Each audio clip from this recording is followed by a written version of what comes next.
शुरू करते हैं। कितना तुम चले करे आए हो, कितना चलना बाकी है, कितना साध चुकी निज को तुम और साधना बाकी है। मोहे योगी को कितना छोड़ा, कितनी यात्रा तय करना, गुण स्थान 14 पर चढ़कर सिद्ध शिला तक है बढ़ना, सिद्ध शिला तक है बढ़ना। परम पूज्याचार्य भगवंत गुरुवर श्री विद्यासागर जी महामुनिराज की जय। पूज्य मुनि श्री निर्दोष सागर जी महाराज की जय। पूज्य मुनि श्री निर्लोभ सागर जी महाराज की जय। 3 कम 9 करोड़ महामुनिराजों की जय। धर्मस्नेही बंधुओं, हम लोग यहाँ पर प्रतिदिन की भांति गुणस्थान चर्चा जो हमारा एक बार विषय हो चुका है, फिर से इसका पुनरावर्तन यहाँ पर हो रहा है। इस गुणस्थान जो मोह और योग के निमित्त से होने वाली आत्मा की तारतम्य रूप परिणति, उसका नाम गुणस्थान है। वो गुणस्थान 14 होते हैं, जिसमें आद्य गुणस्थान का नाम मिथ्यात्व है।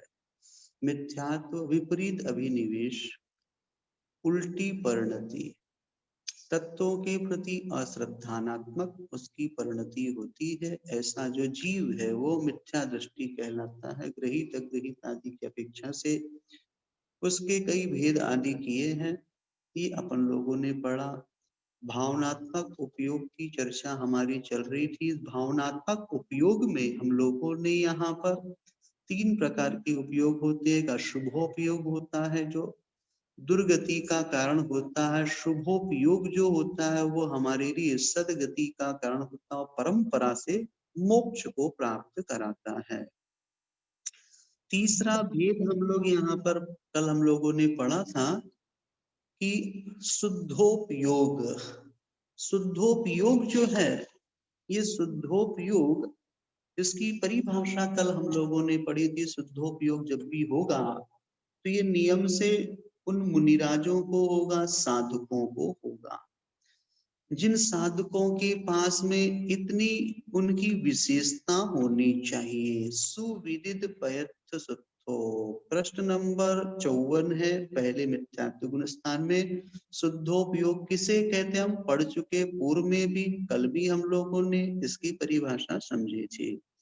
जिन्होंने पदार्थों और सूत्रों को सुविदित बहुत अच्छी ढंग से भली भांति जान लिया है। संयम तो संजुदो, संयम से और तप से जो संयुक्त होते हैं ऐसे, और साथ में विगत रागो, जिनका राग समाप्त हो चुका है, राग से रहित है, और सम सुख दुखों, सुख और दुखों में जिनकी समान समता रूप परिणति होती है, ऐसे कौन? श्रमण, श्रावक नहीं, गृहस्थ नहीं, श्रमणों के लिए कहा, अर्थात मुनिवर को। शुद्धो ओगोति भणिदो, ये शुद्धोपयोग ऐसा कहा गया है।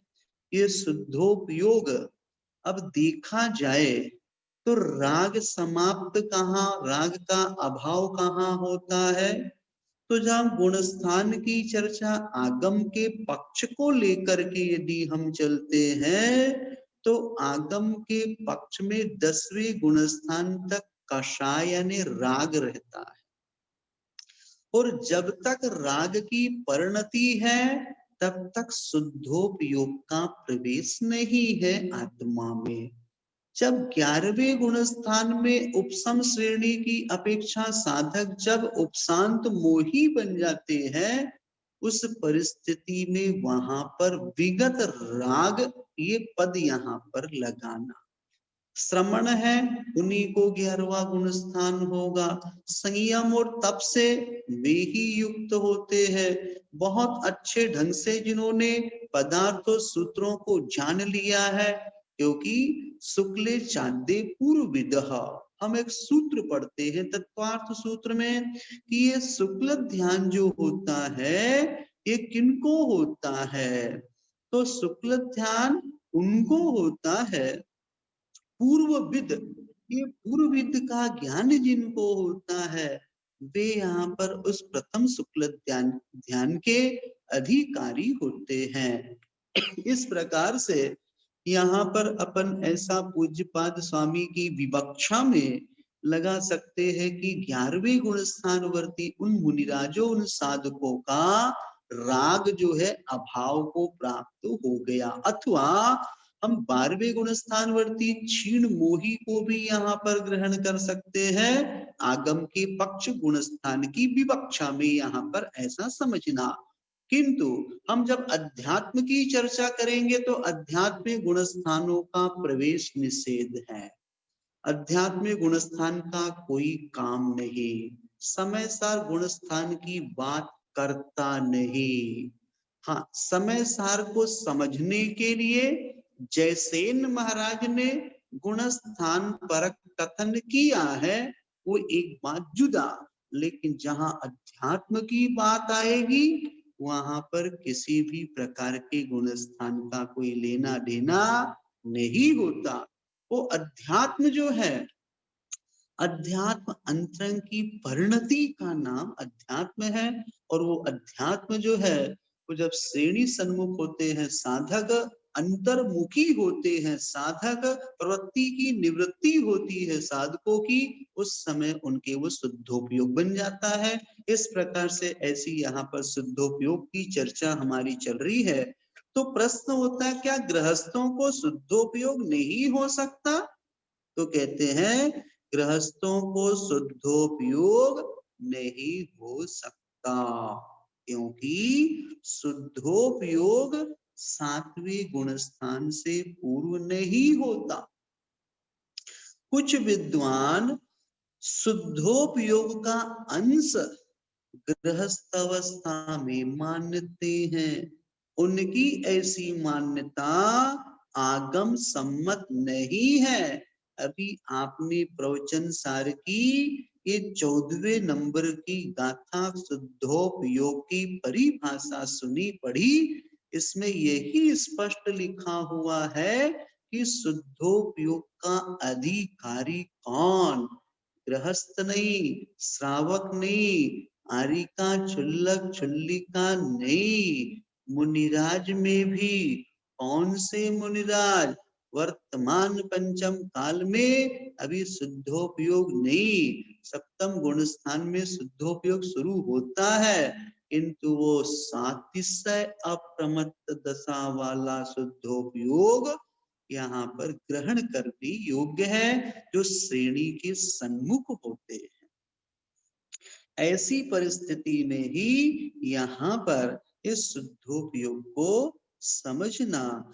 और भी कहते हैं गृहस्थों को शुद्धोपयोग की भावना तो हो सकती, भावना भाने में क्या बाधा है? आप भावना भाइये, भावना के लिए कोई आपको रोक टोक नहीं है, लेकिन उपलब्धि की निमित्त उपलब्धि की चर्चा यदि आप करें तो वो उपलब्धि तो इन्हीं को हो सकती, इतनी विशेषता होनी आवश्यक है।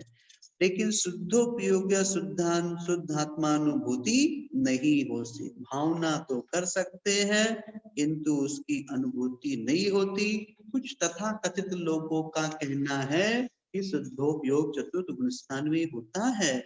ऐसी जिनकी अवधारणा है, ऐसी जिनकी मान्यता है, वे अपनी मान्यता को व्यवस्थित कर सकते हैं, करने का प्रयास करना चाहिए, ये यहाँ पर कहा।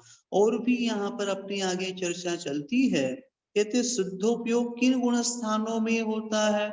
अब गुण स्थान की चर्चा यहाँ पर की जा रही है, तो अप्रमत्त विरत सप्तम गुण स्थान में ये शुद्धोपयोग की उपलब्धि होती है। फिर कहते हैं यहाँ पर इस प्रकार से सप्तम गुण स्थान ऊपर और आगे बढ़ते तो 8वां गुण स्थान जो है, ये 8वें गुण स्थान में भी ये होता। पूर्व करण में अनिवृत्ति करण में भी होता है। और आगे जब बढ़ते हैं तो यह 10वां गुण स्थान सूक्ष्म सांप्राय में है, और 11वें और 12वें गुण स्थान में भी ये शुद्धोपयोग होता है। फिर वो 11वां गुण स्थान उपशांत मोह हो अथवा 12वां गुण स्थान जिसका नाम है क्षीण मोह, इन गुण स्थानों में ये शुद्धोपयोग हुआ करता है, ऐसा यहाँ पर समझना। फिर यहाँ पे कहते हैं कुल मिलाकर के देखा जाए तो सप्तम गुण स्थान से लेकर के 12वें गुण स्थान तक ये शुद्धोपयोग की व्यवस्था यहाँ पर बनाई है, ऐसा यहाँ पर समझना। फिर उसके उपरांत कहते हैं शुद्धोपयोग से क्या फल मिलता है, तो कहते हैं शुद्धोपयोग से केवल ज्ञान की प्राप्ति होती है। क्या होती है? केवल ज्ञान की प्राप्ति शुद्धोपयोग से। मनुष्य पर्याय जीव तत्व है कि अजीव तत्व है? मनुष्य पर्याय। अब पर्याय की बात करें, मनुष्य यदि वो द्रव्य जीव द्रव्य है तो वो जीव द्रव्य है। अब जीव द्रव्य की विकारी पर्याय है जिसका नाम मनुष्य पर्याय है। वो विकारी पर्याय यहाँ पर मिश्र होगी, क्योंकि जीव और पुद्गल का आपस में मिश्रणात्मक यहाँ पर उपलब्धि है, ऐसा यहाँ पर समझना। फिर इसके उपरांत कहते हैं शुद्धोपयोग का फल केवल ज्ञान है। हर गुण स्थान में शुद्धोपयोग एक सी विशुद्धि होती है क्या? नहीं, ज्यो ज्यो चारित्र की उपलब्धि होगी, जैसे जैसे चारित्र ऊपर ऊपर की विकास यात्रा करेगा, त्यों त्यों उसकी और उपलब्धि विशुद्ध विशुद्धतर और विशुद्धतम होगी। गुड बेटर बेस्ट की अपेक्षा से, ऐसा यहाँ पर समझना। चारित्र जितना निर्मल होगा, कर्म जितने अभाव को प्राप्त होंगे, उतनी उतनी विशुद्धि बढ़ती जाती है, ध्यान रखना। इस प्रकार से यहाँ पर समझना। क्या एलक जी, क्षुल्लक जी या कोई ब्रह्मचारी जी जो दीक्षा के सम्मुख है, उन्हें शुद्धोपयोग हो सकता है? ऐसा शंका जिज्ञासा होने पर कहते हैं उपचार से जिनका महाव्रत है, ऐसी यारिका श्री को भी शुद्धोपयोग नहीं कहा, तब एलक जी, चुल्लक जी, श्रावक श्राविका अविरत सम्यक दृष्टि को शुद्धोपयोगी कैसे कहा जा सकता है? अर्थात वे नहीं होते। सभी भावलिंगी मुनिरा शुद्धोपयोगी ही हो, ये अनिवार्य नहीं है। जिनकी विशेष विशुद्धि है, ऐसे अप्रमत्त संयत मुनि को ही शुद्धोपयोग होता है। सप्तम गुण स्थानवर्ती मुनिराज को शुभोपयोग भी होता है और शुद्धोपयोग भी होता है। इस प्रकार से ये शुद्धोपयोग भावनात्मक उपयोग की हमारी जहाँ चर्चा चल रही थी, उसके 3 भेदों को यहाँ कहा। संक्षेप में हमने इसको यहाँ पर जाना।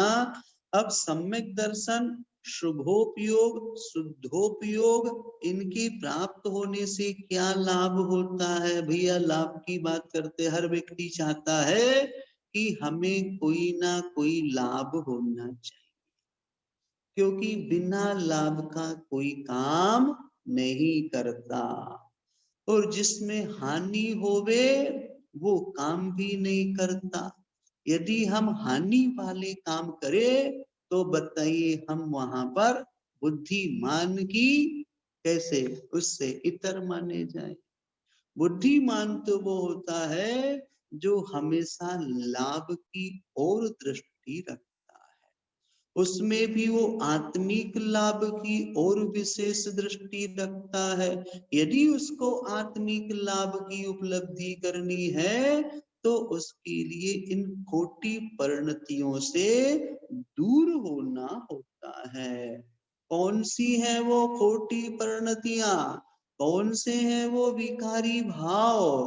तो आचार्य भगवंत कहते हैं जहां तीव्र कषाय होती है, वो तीव्र कसाय हमारे लिए खोटे अध्यवसान भाव है, वो हमें संसार के परिभ्रमण का कारण है। ऐसी तीव्र कसाई की पहचान भी बताई है ग्रंथों में कि तीव्र कसाई की पहचान क्या है। अभी पूर्व की कक्षा में आप लोग को बताया था मंद कसाई की पहचान क्या है, भव्य जीव की पहचान क्या है। आज आप समझना तीव्र कसाय की पहचान। हम लोग तीव्र कसाई तो नहीं है कहीं, इसको अपने को आगम के माध्यम से, आचार्यों की वाणी के माध्यम से जानना। बहुत से लोग स्वाध्याय सुनते हैं, अभी जो अपना चल रहा है ये स्वाध्याय, ये मीटिंग अपनी 9:05 पर एंड हो जाती, सब बाहर निकल जाते हैं। फिर बाद में पुनः अपन इसको दोबारा, जैसे पहले आपने इसको ज्वाइन किया था, दोबारा इसको ज्वाइन कर लेना। सब लोग तो करते हैं। कल एक फोन आया, वहां समाचार आया, बोले भैया हम तो पहली ही मीटिंग हमको लगा स्वाध्याय हो गया।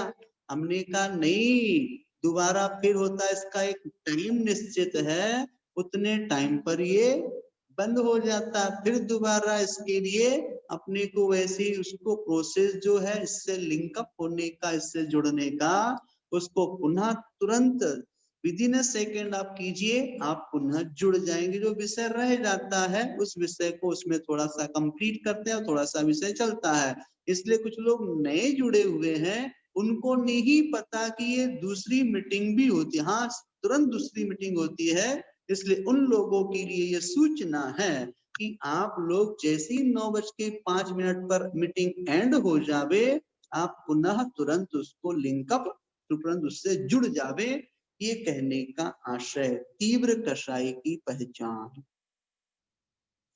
आचार्य भगवंत कहते हैं तीव्र कसाई वह कहलाता है अपप्रशंसन करने पूज्य सुविदोष गहनशीलता वैरं धरणं च सुविदं तीव्र कसायान लिंगाणी। तीव्र कसाय के लिंग कहे अपप्रशंसन करणम, इसे कहते हैं तीव्र कसाई।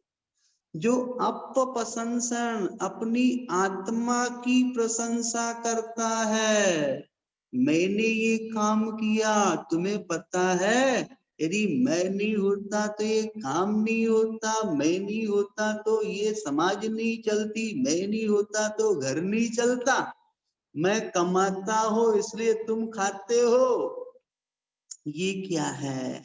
ये कसाय, तीव्र कसाय की पहचान है। ठीक है भैया, आपके पास पैसा है तो आप अपना पैसा अपने पास रखिए, बताते क्यों है कि मैं ऐसा करता हूं, मैं ऐसा करता हूं, मैं ऐसा करता हूं। यदि हम अपनी प्रशंसा करते हैं, देखो मैं वहां गया था तो मैंने ऐसा ऐसा कार्य किया, लोगों को बताता, चार लोगों के बीच में अपनी प्रशंसा कर रहा, प्रशंसन करना तीव्र कसाय की पहचान।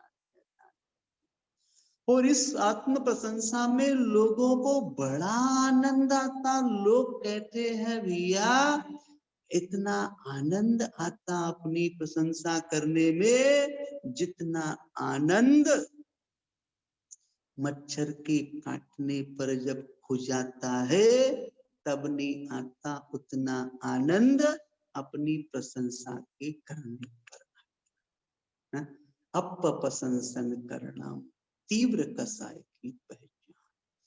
पाप कर्म का आश्रय और बंद होता है अपनी प्रशंसा करने वाला, वो खोटी ऐसे नीच गोत्रादि का बंद करता है, खोटी पाप प्रकृतियों का आश्रय बंद करता है। इसलिए कहते अपप्रशंसन करणम पूज्य सुवी दोष गहन शीलतम। आचार्य भगवंत कहते हैं पूज्य सुवी, जो पूज्य पुरुष है, गुणवान पुरुष है, ऐसे पूज्य गुणवान पुरुषों में उनके दोषों को ग्रहण करना ही शीलतम स्वभाव है जिनका। लोगों की आदतें होती है, वो भगवान महावीर में भी नुक्ताचीनी करके उनके दोषों को देखते, भगवान में भी उनको दोष दिखाई दे जाते हैं। संसारी प्राणी की बड़ी बलहारी। जब भगवान को वो दोषी देख लेता तो हम तुम जैसे लोग जो छदमस्त हैं उनकी तो बात ही क्या है। पूज्य सुबि दोष गहन शीलतम, उसको हमेशा दोष ही दिखाई देते हैं, वो गुणों की ओर दृष्टिपात नहीं करता। ये तीव्र कसाय की पहचान है। क्या हम में गुण तो नहीं पनप रहे हैं? गुण कह रहा हूं मैं इसके लिए, क्योंकि लोग इसी को अच्छा मानते इसलिए गुण हो गए ऐसा। हाँ, ये गुण नहीं अवगुण है, अवगुण। और इन अवगुणों के माध्यम से हमारा आत्मिक ह्रास, आत्मिक पतन, संसार का ये आधार स्तंभ बनता है। इसलिए ये तीव्र कसाय का दूसरा लक्षण कहा।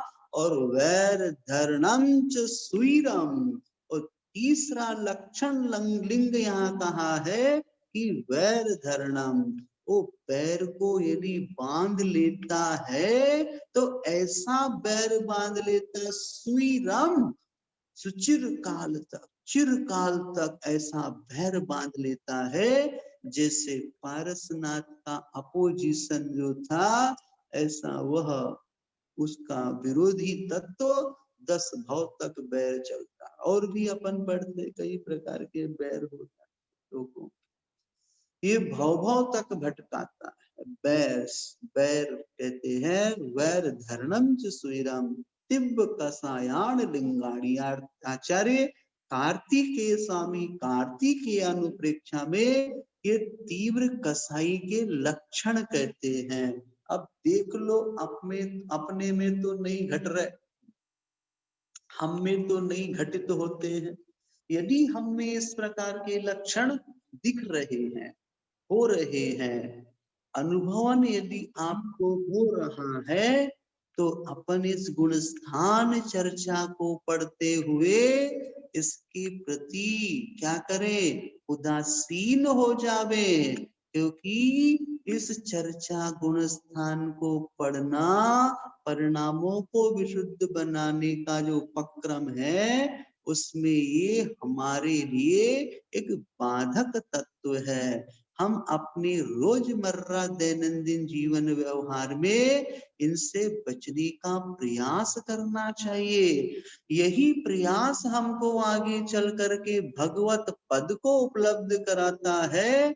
हम जानते हैं गृहस्थी में रहते हैं तो गृहस्थी में रहते इसके मायने ये नहीं है कि हम ऐसे खोटे अवगुणों के साथ जीवन जिए, अपितु इन खोटी बुराइयों को बहुत ही जल्द इनसे हमें दूर हो जाना चाहिए। आप प्रयास कर सकते हैं, करना चाहिए।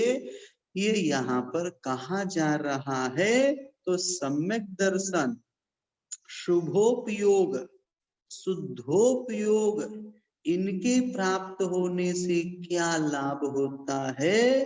तो कहते आत्मा में इन दशाओं की प्रकट होने से संसार सीमित हो जाता है। रजनी जी जैन नागपुर से कह रही प्रयास कर रहे, बहुत अच्छा। संध्या जी भारिल नागपुर से कह रही है जरूर ही प्रयास करेंगे, बहुत अच्छा है। सम्यक दर्शन उन्हीं को होता है जिनके पास ये 3 अवगुण नहीं होते, ध्यान रखना। नेमी चंद जी बंड अमरावती से कह रहे कि हम प्रयास कर रहे, बहुत अच्छी बात है, करना चाहिए। क्योंकि यही अपने साथ जाने वाला है और कोई साथ जाएगा नहीं। ना धन पैसा जाएगा, ना सोना चांदी साथ जाएगा, ना कोई आपका अपना बेटा ना बेटी कोई रिश्तेदार साथ जाने वाला नहीं है। यदि जाएगा तो वो आपकी अच्छाई और सुगंधी जाएगी। मंजू भाभी मोदी नागपुर से कह रही प्रयास कर रहे, बहुत अच्छी बात, करना चाहिए। इस प्रकार से हम से अपनी चर्चा चल रही, संसार सीमित हो जाता सम्यक दर्शन के प्रकट होने से। जागृति जी मुंबई से करी, जरूर प्रयास करेंगे, कर रहे हैं, बहुत अच्छी बात है। फिर यहाँ पे कहते हैं इनके प्रभाव से अनंत संसार अर्ध पुद्गल परावर्तन काल मात्र शेष रह जाता है, ये प्रभाव है। कहाँ अनंत संसार था। शोभना जी, डॉक्टर शोभना जी दहीसर मुंबई से कह रही प्रयास करेंगे। विद्युत प्रभा चौधरी नागपुर से हम भी प्रयास करेंगे, बहुत अच्छा। सपना जी, किरण सिरगुप्पे, हमारा पूरा परिवार इस प्रकार से प्रयास कर रहा है, सही है। और वार्ड से, बहुत अच्छी बात है, महाराष्ट्र से। कहने का आशय ये है कि हम यहाँ पर इस संसार सम्यक दर्शन की, माया जी सेठी बोल बेंगलुरु से कह रही हम प्रयास कर रहे हैं, अच्छा है, बढ़िया है। संसार अनंत था, कम कर दिया। राजकुमारी जी जैन नागपुर से कह रही हम प्रयास करेंगे, बहुत अच्छी बात है। ये संसार को सीमित करने का उपाय है, ये संसार को सीमित करने का उपाय हमारे लिए मिला। मनुष्य पर्याय की सार्थकता इसी में है।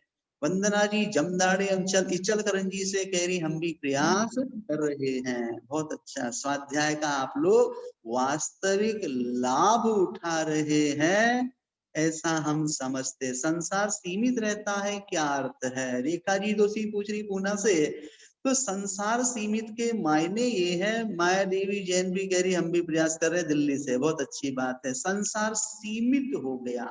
एक चित्र दिखेगा आपको अभी, संसार जो था। सुनीता सेठे सांगली से हम भी प्रयास कर रहे हैं, बहुत अच्छी बात। एक चित्र दिखेगा आपको अभी, आएगा स्क्रीन पर संभवतः। अनंत पानी भरा हुआ समुद्र है। माधुरी जी सरोदय नागपुर से कह रही हम भी प्रयास करेंगे। संसार समुद्र जो है, कितना पानी है समुद्र में, अथाह जल की राशि है। अथाह जल की राशि को क्या कर दिया, चुलकप प्रमाण मात्र एक अंजलि में रख लिया। माधुरी जी हेरवाड़े, शर्मिष्ठा जी भी शाह मुंबई चल करंजी से कह रही है हम प्रयास कर रहे हैं, बहुत अच्छी बात है। आप लोग जरूर इस प्रकार से प्रयास करते चले, ये संसार सीमित होता। रेखा जी दोषी, सुमंगला मखदूम सांगली से हम भी प्रयास कर रहे हैं। कुसुम जैन बेंगलुरु से हम भी प्रयास करेंगे, बहुत अच्छी बात है। संसार सीमित हो गया, किसके प्रभाव से, संसार सम्यक दर्शन के प्रभाव से। कहाँ अनंत पानी। प्रीति जैन नागपुर से कह रही हम भी प्रयास करेंगे, प्रीता जैन। इस प्रकार से यहाँ पर अपन समझे कि संसार कहाँ, समुद्र में अथाह जल की राशि, और कहाँ एक चुल्लू प्रमाण सीमित कर दिया, लिमिटेड कर दिया। सुनीता जी कटनी, गुणस्थान पढ़ने के बाद अपनी विचार बहुत अंतर आ रहा है, कटनी से कहती है। सुषमा जी सागर से कह रही हम प्रयास करेंगे, बहुत अच्छी बात। ये हो गया, कम कर लिया सम्यक दर्शन के प्रभाव से। यदि ये अवगुण नहीं है तो समझना कि हम व्यवस्थित चल रहे, और यदि ये है तो मनुष्य पर्याय मिलने के बाद भी हमारे लिए कुछ भी उपलब्ध नहीं हुआ। बस खाया पिया और बह गया, खाया खोया बह गया। महेंद्र माया जी कह रहे जयपुर से हम भी प्रयास करेंगे, बहुत अच्छी बात। 3 अवगुणों को बचना। कौन से 3 अवगुण, अपप्रशंसन करणम, पूज्येषु विदोष गहनशीलतम, वैरधरणं च सुईरम, तीव्र कषायाण लिंगाणी।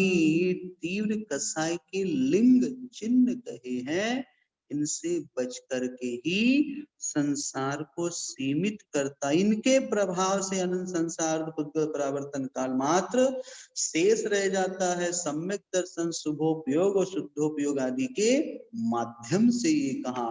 कहते हैं हमने तो सुना है कि अर्ध पुद्गल परावर्तन काल, हम कैसे पहचाने कि हमारा कौन सा गुण स्थान चल रहा है। सुनीता जी कटनी से कहती हैं देखो, अपन अपने परिणाम और भावों से अपन अपने लिए आकलन कर सकते कि हमारी परिणति में विशुद्धि है या संक्लेश है। गुण स्थान को जानने की क्षमता हमारे पास में नहीं है, मात्र आगम के माध्यम से चिन्हों से हम यहाँ पर अपने आप को ऐसा आकलन कर लेते हैं। गुण स्थान जो है ये अंतरंग की फीलिंग्स, अंतरंग की परिणति है। भारती सा कह रही है दहीसर मुंबई से हम भी प्रयास करेंगे। ये अंतरंग की परिणति है आत्मा की, और आत्मा की परिणति को मतिश्रुत ज्ञान नहीं पकड़ सकता। उसके लिए हमें वहां पर ऐसे दिव्य ज्ञान की आवश्यकता होती है। इसलिए हम उसकी ओर दिमाग न लगा करके अपने भावों को हम व्यवस्थित बना करके रखें। अपने परिणामों में होने वाले उतार चढ़ाव का सतत आकलन करते रहें। अंजू जी कह रही जयपुर से हम प्रयास करेंगे। श्रेयसी शेड वाले भी कह रही आवाज नहीं आ रही, आपका नेटवर्क इशू हो सकता। कहने का आशय ये है कि हम यहाँ पर इस प्रकार से एक कार्य करें। कहने का आशय यहाँ पर अर्धपुद्गल परावर्तन की चर्चा चल रही थी कि अर्धपुद्गल परावर्तन काल मात्र शेष रह जाता है। फिर कहते हैं हमने तो सुना कि अर्धपुद्गल परावर्तन का जब तक शेष नहीं रह जाता तब तक सम्यक दर्शन की प्राप्ति नहीं होती। कहते अर्धपुद्गल परावर्तन का शेष रहने पर ही सम्यक दर्शन हो सकता है। मात्र ऐसी मान्यता में नहीं रहना। सम्यक दर्शन की प्रभाव से अनंत संसार को सीमित किया जा सकता है, ऐसा श्री धवला जी ने कहा है कि सम्यक दर्शन की प्राप्ति हुई और आपने अपने अनंत संसार को अर्धपुद्गल कर दिया, सीमित कर दिया। एक अनादि मिथ्या दृष्टि भव्य जीव तीनों करणों को करके सम्यक्त को प्राप्त हुआ। अर्धपुद्गल परावर्तन का मतलब क्या है बताया था इसके पहले आप लोगों को इसके पूर्व कक्षा में। अर्धपुद्गल परावर्तन के मायने यही है कि 5 प्रकार के परावर्तनों में जो आपका द्रव्य परावर्तन है, उस द्रव्य परावर्तन के 2 भेद होते हैं। फिर उससे कहते संकलित आए तो झट से क्या करना चाहिए। कहते हैं कि 2 भेद है उसमें, एक तो नो कर्म द्रव्य परावर्तन और कहते कर्म द्रव्य परावर्तन। दोनों का आधा आधा मिला ले तो आधा परावर्तन अर्धपुद्गल परावर्तन हो जाता है, अथवा कोई एक को भी ग्रहण कर ले तो भी अर्धपुद्गल परावर्तन होता है। ऐसा विद्वानों का मत है, ऐसा समझना। संक्लेश आ जावे तो उस समय तुरंत उस स्थान से थोड़ा सा स्थानांतरित आप लोग हो जावे। संक्लेश आ जावे तो तुरंत अपन कोई मंत्र का जाप पे जो करने लग जाए। अपन लोग मंत्र जाप के लिए यहाँ पर सभी लोगों ने अपना रजिस्ट्रेशन अथवा अपने अपने ग्रुप से आप जुड़ गए होंगे, अथवा आप लोगों ने मानस बना लिया होगा। हम 2 करोड़ के स्थान पर 9 करोड़ जाप पे अपन लोग करेंगे।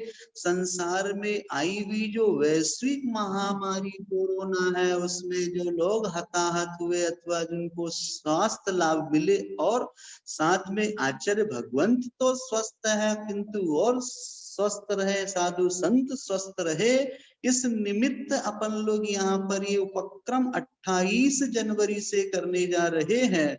आप सभी लोग जुड़ गए हैं, बहुत अच्छी बात है। औरों को आप जोड़ रहे हैं और अच्छी बात है। इस कार्य को हमें बढ़ चढ़ करके हिस्सेदारी लेना है।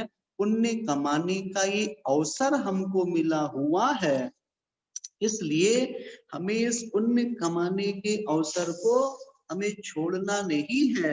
अन्यों को भी पुण्य कमाने के लिए हमको अपना योगदान दे करके उनको इस अभियान से जोड़ना हमको है, ऐसा यहाँ पर ध्यान देना। क्योंकि हमारे लिए ये अवसर बहुत कम लोगों को ऐसे प्राप्त होते हैं। सारे देश के लोग जो जो जुड़े हुए हैं सभी का अच्छा प्रतिसाद मिल रहा है। बहुत अच्छा। सपना जी सिरगुप्पे और वार्ड से कह रहे हम जोड़ रहे हैं, और भी बहुत से लोग अपने अपने आप लोग जितने ऑनलाइन श्रोता है बहुत से लोग ये कार्य कर रहे हैं, अपने अपने परिक्षेत्र के लोगों को आप जोड़ रहे हैं। बहुत अच्छा। जो जोड़ रहे हैं वे बैठे बैठे अन्यों के द्वारा कमाए गए पुण्य का 6वां हिस्सा अपने आप आपके अकाउंट में पुण्य का क्रेडिट हो रहा है, होगा। ऐसा आप समझ लेना। इसमें कुछ लोग कहते भैया ये जाप पहले भी होती थी, अब हो रही है, इसमें कौन सा नया है? नया तो कहीं कुछ नहीं है, सब अपन पुराना अनादि काल से कर रहे हैं। हमने भी, सुनीता सेठे कह रही हमने भी जोड़ा, बहुत अच्छी बात है, सब लोग जोड़ रहे, सभी को बहुत बहुत साधुवाद। आप लोग अपने आप को भगवत पद से जोड़ रहे, ध्यान रखना। इसलिए हमें भगवत पद से जुड़ने के लिए इस कार्य को संपन्न करना। मीटिंग अपनी समाप्त होने वाली, उसके जैसी समाप्त होवे आप लोग तुरंत दोबारा ज्वाइन कर लेना। इसके पूर्व में भी आपसे कहा, इस प्रकार से आपको